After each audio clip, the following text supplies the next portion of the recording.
Hello दोस्तों, welcome to my channel. तो दोस्तों देख सकते हैं आज मेरे पास एक Realme का 10,000 mAh का पावर बैंक आया है। ये पावर बैंक जो है ये ख़राब है, ये चार्ज नहीं हो रहा है।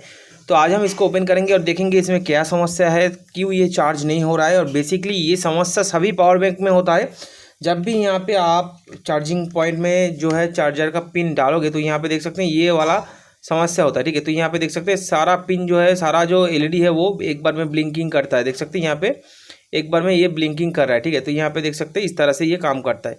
कभी कभी क्या होता है दोस्तों, इसमें भी रीसेट का बटन होता है। ये वाला बटन ज़्यादातर तक प्रेस करके रखने पर भी ये रीसेट हो जाता है। ठीक है, तो यहाँ पे देख सकते हैं ये वाला जो बटन है इसको हम प्रेस करके रखेंगे इस तरह से। तो यहाँ पे देखेंगे कुछ ही देर हम इसमें प्रेस करके रखेंगे कि ये काम बन रहा है कि नहीं। तो यहाँ पे इसको दबा के रखेंगे इस तरह से। ठीक है, तो यहाँ पे अगर ये 8 से 10 सेकंड तक आपको दबा के रखना है, उसके बाद इसको छोड़ देना है। अगर ये ठीक हो जाएगा तो ऑटोमेटिकली जो है इसमें फिर से अच्छे से यहाँ पे चार्ज होल्ड होना शुरू हो जाएगा। ठीक है, तो होल्ड जब होगा तब यहाँ पे एक एक करके जो है यहाँ पे LED जलने लगेगा। ठीक है, तो यहाँ पे अभी हम इसको छोड़ते हैं तो देखिए यहाँ पे ये चल रहा है। ठीक है, लेकिन यहाँ पे फिर से ये जो है एक ही चीज़ दिखा रहा है, मतलब ये रीसेट से नहीं होगा। तो इसको ओपन करना होगा। तो यहाँ पे इसको ओपन करने के लिए पहले आपको इस साइड में जो है ये ओपन करना होगा। ठीक है, तो यहाँ पे किसी भी तरह का पतला सा इस तरह का नाइफ लेना है। अगर आप चाहो तो इसमें प्लास्टिक का जो नाइफ आता है उसको भी यहाँ पे लगा सकते हो। तो यहाँ पे देख सकते हैं इस तरह से इसको खोलना है। ठीक है, तो यहाँ पे ज़्यादा अंदर तक नहीं डालना है, नहीं तो बैटरी जो होता है वो लिथियम आयन बैटरी होता है, ख़राब हो जाएगा। तो यहाँ पे इस तरह से आपको दबा के धीरे धीरे करके यहाँ पे खोलना है। ठीक है, तो यहाँ पे देख सकते हैं इसको मैंने ओपन कर दिया है। ठीक है, तो इस तरह से यहाँ पे ये जो फुल बैटरी देख सकते हैं सेट होता है, ये यहाँ पे होता है। ठीक है, तो यहाँ पे देख सकते हैं बैटरी का साइज़। तो यहाँ पे बैटरी में कुछ लिखा हुआ होता है, देख सकते हैं 3.63 वोल्ट का है। ठीक है, 9.8 AH का होता है यहाँ पे। तो ये जो बैटरी है ये 10,000 mAh का है। तो यहाँ पे ये मेंशन किया हुआ नहीं है, तो यहाँ पे देख सकते हैं यहाँ पर मेंशन किया हुआ है 9,800 mAh का है। ठीक है, और यहाँ पे 3.63 वोल्ट का यहाँ पे मेंशन किया हुआ है। ठीक है, तो यहाँ पे 39.57 AH का है। दोस्तों ज़्यादातर जो पावर बैंक होता है उसमें आपको ये जो देख सकते हैं इस तरह का एक छोटा सा थर्मिस्टर मिलेगा। ये जो थर्मिस्टर होता है ये क्या करता है, ये बैटरी अगर हीट होगा तो बैटरी का हीट को जो है सेंस करता है, उसके हिसाब से ये चार्ज करता है। मान लीजिए बैटरी चार्जिंग से ओवर चार्ज हो गया है, बहुत हीट हो गया है, तो ये सेंस करता है। सेंस करके ये जो पूरा सिस्टम है इसको ट्रिगर करता है, ऑन ऑफ करने में मदद करता है। तो जब ये गर्म हो जाता है ये काम नहीं करता, ये कुछ भी काम नहीं करेगा, चार्ज भी नहीं लेगा। ठीक है, लेकिन इसमें आउटपुट मिलेगा। तो यहाँ पे ये वाला सेंसर जो है ये ख़राब होने पर भी ये समस्या हो सकता है। ठीक है,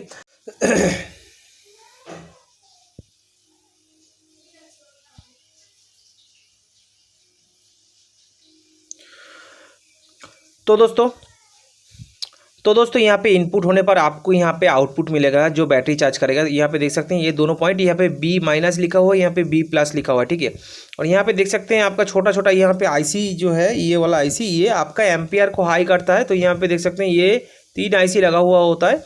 और यहाँ पे आपका देख सकते हैं यहाँ पे ये रहा आपका चार्जिंग सेक्शन। ठीक है, तो चार्जिंग सेक्शन यहाँ पर होके, यहाँ पर से होके, इसमें से होके जो है आपका ये कैपेसिटर से होके यहाँ पे फिल्टर वगैरह सब कुछ यहाँ पे कंप्लीट होके ये यहाँ पर आता है। ठीक है, और यहाँ पे देख सकते हैं ये वाला जो कैपेसिटर होता है, ये वाला कैपेसिटर आपका जो है आउटपुट पे मदद करता है।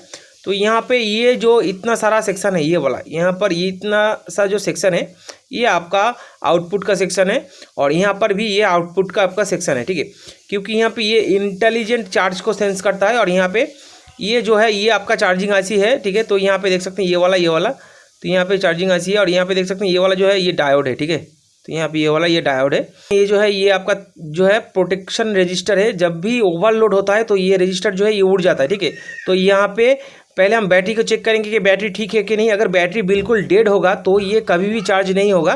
तो यहाँ पे बैटरी को चेक करना है यहाँ पर। ठीक है, तो यहाँ पे बैटरी चेक करेंगे हम पहले। यहाँ पे देख सकते हैं 2.49 वोल्ट है, मतलब बैटरी जो है वो बिल्कुल ठीक ठाक ही है, सिर्फ चार्ज नहीं हो रहा है जिसकी वजह से ये काम नहीं कर रहा है। ठीक है, तो अभी यहाँ पे हम इनपुट का वोल्टेज देंगे। तो यहाँ पे हम इनपुट देंगे, तो यहाँ पे मैं जो Type-C में यहाँ पे इनपुट दे देता हूँ। तो यहाँ पे देख सकते हैं LED जो है वो जल रहा है। ठीक है, तो यहाँ पे फिर से इनपुट देने के बाद यहाँ पे चेक करेंगे कि इसमें आउटपुट का जो है पॉइंट निकल रहा है कि नहीं। तो यहाँ पे देख सकते हैं 2.49 वोल्ट यहाँ पे दिख रहा है, लेकिन यहाँ पे चार्जिंग का जो है इंक्रीज़ नहीं हो रहा है। ठीक है, तो यहाँ पे चार्ज इंक्रीज़ नहीं हो रहा है। 2 IC में से आपको जो है एक IC में से 4.5 वोल्ट का आउटपुट मिलेगा। तो यहाँ पे देख सकते हैं 70 वोल्ट का आउटपुट मिल रहा है। ठीक है, तो यहाँ पे ये आउटपुट कितनी दूर तक जाएगा वो आपको देखना है। तो यहाँ पे देख सकते हैं, यहाँ पर आपका आउटपुट इसमें देख सकते हैं, यहाँ पर ये आउटपुट जो है प्रॉपर्ली नहीं आ रहा है, सप्लाई नहीं आ रहा है। लेकिन यहाँ पे देखिए 4.72 वोल्ट है, मतलब ये है आपका बैटरी को चार्ज करने के लिए जो वोल्टेज है ये वाला। ठीक है, तो यहाँ पे आपको एक जंपर लगाना है यहाँ से। ठीक है, यहाँ से आपको पॉजिटिव में एक जंपर लगाना है जिससे आपका बैटरी चार्ज हो जाएगा। तो यहाँ पे ये वाला देख सकते हैं, यहाँ पे ये वाला पॉइंट, ये जो है ये आपका रेगुलेटर आईसी है। ये रेगुलेटर आईसी से आपको एक जंपर मारना है इस पॉइंट से इस पॉइंट तक। ठीक है, जिससे आपका बैटरी चार्ज हो जाएगा। आपका आउटपुट सेक्शन अच्छा है, लेकिन यहाँ पे ये आईसी जो है ख़राब है। अगर आप चाहो तो इसमें से दूसरा जो पावर बैंक होता है उसमें से आईसी आप यहाँ पे खोल के लगा सकते हो, लेकिन यहाँ पे आपको ये फिर से एक बार चेक करना है कि यहाँ पे वोल्टेज देखिए 4.6772 वोल्ट है। ये आपको ये बैटरी चार्ज करने के लिए है। ठीक है, तो यहाँ पे ये वाला पॉइंट में इसमें चेक करेंगे तो यहाँ पे देखिए 5.36 वोल्ट ये इनपुट वोल्टेज है। और यहाँ पे चेक करेंगे कि इसमें क्या वोल्टेज है, तो यहाँ पे देखिए ये भी 5.3 वोल्ट है और यहाँ पर भी आपका कोई वोल्टेज शो नहीं हो रहा है।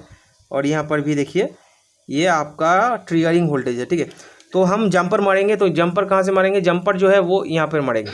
तो दोस्तों यहाँ पे इनपुट 5 वोल्ट होगा, लेकिन आउटपुट में जो है 4.7 वोल्ट होगा। तो यहाँ से यहाँ तक का एक जंपर मारेंगे तो हमारा बैटरी जो है चार्ज होना शुरू हो जाएगा। तो दोस्तों जंपर मारने के लिए इस तरह का पतला सा एक जंपिंग वायर का इस्तेमाल हम करेंगे। तो यहाँ पे सिंपल से आपको क्या करना है, सिंपल से आपका जहाँ पर आपका 4.5 वोल्ट या 4.76 वोल्ट का आउटपुट मिल रहा है, तो यहाँ पे आपको पहले सोल्डरिंग करना है। तो यहाँ पे मैं पतला सा एक सोल्डरिंग कर देता हूँ, नहीं तो आपका यहाँ से आउटपुट जो है डायरेक्ट बैटरी में आपको एंटर करना है। ठीक है, तो यहाँ पे मैं सोल्डर कर दिया है, देख सकते हैं यहाँ पे। ठीक है, तो ये वाला पॉइंट जो है आपको बैटरी में डायरेक्ट देना है। तो यहाँ पे पॉजिटिव जो है बैटरी का ये वाला होता है, ये वाला। तो यहाँ पे मैंने सोल्डर कर दिया है। अभी ये वाला पॉइंट आपको यहाँ पर सोल्डरिंग करना है। तो यहाँ पर मैं सोल्डर कर देता हूँ अभी। तो यहाँ पर अच्छे से आपको एक बार सोल्डरिंग कर देना है। ठीक है, तो अभी यहाँ पे वोल्टेज चेक करेंगे। तो यहाँ पे पहले हमारा वोल्ट था जो है 250 के करीब, तो यहाँ पे मैंने 20 वोल्ट डीसी पे रखा है। ठीक है, अभी यहाँ पे वोल्टेज चेक करेंगे कि इसमें कितना इंक्रीज़ हो रहा है और कितना डिक्रीज़ हो रहा है। तो यहाँ पे हम बैटरी को यहाँ पे ये प्रॉप को टच करेंगे तो यहाँ पे वोल्टेज देखेंगे कि इंक्रीज़ हो रहा है कि नहीं। अगर इंक्रीज़ होगा तो हमारा बैटरी जो है वो चार्ज हो रहा है। ठीक है, तो यहाँ पे मैं पकड़ के रखता हूँ। तो यहाँ पे देखिए बैटरी जो है वो धीरे धीरे इंक्रीज़ हो रहा है, देख सकते हैं यहाँ पे 8.990 वोल्ट। तो यहाँ पे बैटरी इंक्रीज़ हो रहा है, मतलब हमारा बैटरी जो है वो अच्छे से चार्ज हो रहा है। ठीक है, तो इस तरह से जो है आपका ये बैटरी फिर से चार्ज पकड़ने लग जाएगा। यहाँ पे चार्जिंग का जो पोर्ट है उसमें चार्जर लगाएंगे, देखेंगे ये चार्ज हो रहा है कि नहीं। तो यहाँ पे देख सकते हैं ये चार्ज हो रहा है। ठीक है, तो दोस्तों अगर ये वीडियो आपको अच्छा लगा है तो लाइक कीजिए, शेयर कीजिए, सब्सक्राइब करना मत भूलिएगा। धन्यवाद।